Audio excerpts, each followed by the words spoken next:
Assalamualaikum warahmatullahi wabarakatuh. Selamat pagi. Saya Miftah Hujana dari Sastra Inggris 19B akan menjelaskan tentang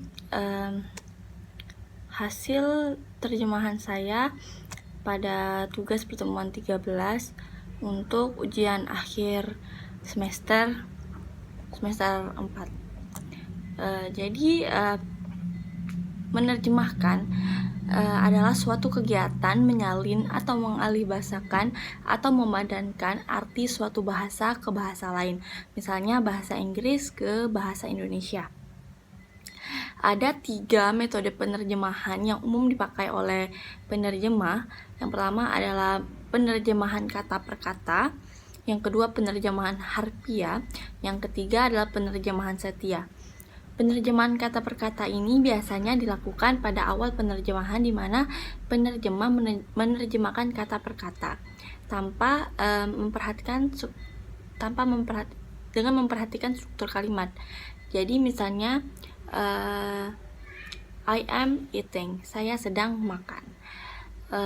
Jadi kata per kata. Kemudian ada penerjemahan harfiah, yaitu antara penerjemahan bebas dan penerjemahan kata per kata. Jadi di sini pertama penerjemah biasanya menerjemahkan kata per kata, kemudian baru disusun sesuai struktur kalimat yang ada. Kemudian penerjemahan setia. Penerjemahan ini biasanya penerjemahan yang dilakukan ketika ada bahasa yang diterjemahkan menjadi bahasa tersebut sendiri, misalnya bahasa serapan atau bahasa yang berkaitan dengan budaya. Jadi biasanya penerjemahan setia ini terkesan kaku dan terkesan kaku. Di sini ada 4 terjemahan yang saya terjemahkan. Yang pertama menerjemahkan prosa, yang kedua menerjemahkan teks dramatis, yang ketiga kalimat, ada sebuah paragraf, dan yang keempat ada dialog. Di sini dalam keseluruhan penerjemahan yang saya lakukan, di sini saya melakukan penerjemahan kata per kata atau penerjemahan harfiah. Di sini juga terjadi beberapa pergeseran bentuk kalimat, seperti yang saya lakukan pada menerjemahkan prosa nomor 2. Di sini bahasa Inggrisnya what is emphasized here is the meaning or message in which idiom is conveying. Kalau diterjemahkan secara kata per kata atau tanpa ada pergeseran, bunyinya seperti ini. Apa yang diperhatikan di sini adalah arti atau pesan yang mana idiom yang disampaikan. Di sini saya terjemahkan menjadi yang harus dilakukan di sini adalah arti pesan yang ingin disampaikan dalam idiom. Kemudian pada menerjemahkan teks dramatis ada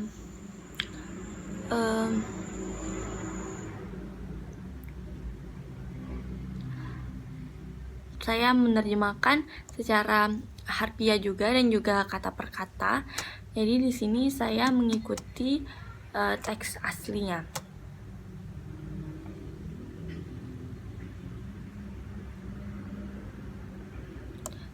Di sini ya saya mengikuti.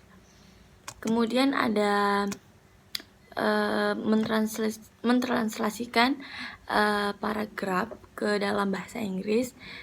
Di sini saya juga mengikuti penerjemahan kata per kata atau secara harfiah.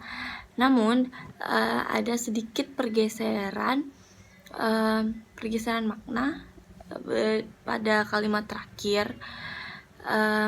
Yang pertama tentang aku menghilangkan diriku dari segala macam profesi untuk menjadi seorang kekasih. Di sini saya terjemahkan untuk menjadi I eliminated myself from all kind of work. Di sini saya jadikan dua arti. Yang pertama, to become a lover, atau to become her boyfriend. Jadi tapi saya lebih cenderung ke arti yang to become her boyfriend. Kemudian ada kalimat seorang lelaki dengan daging dan nyali jantan. Sebenarnya di sini saya kurang mengerti arti kalimat itu tersebut. Namun di sini saya artikan menjadi a bravery and masculinity man. Seorang lelaki yang berani dan jantan. Supaya orang dengan bahasa sasaran lebih mengerti apa yang dimaksud dari bahasa sumber. Kemudian ada dari kasus 2, menerjemahkan dialog ke dalam bahasa Inggris. Di sini ada kata lumpia, saya terjemahkan menjadi lumpia karena lumpia ini merupakan salah satu makanan yang ada di Indonesia. Sebenarnya lumpia juga merupakan makanan khas yang ada di beberapa negara juga seperti Cina. Namun diolah dengan cara yang berbeda. Seperti dumpling itu kan terbuat dari lumpia, tapi cara masaknya yang berbeda dan penyajian yang berbeda. Jadi di sini lumpia saya terjemahkan menjadi lumpia. Kemudian ada kalimat atau dialog goreng atau basah. Di sini saya terjemahkan menjadi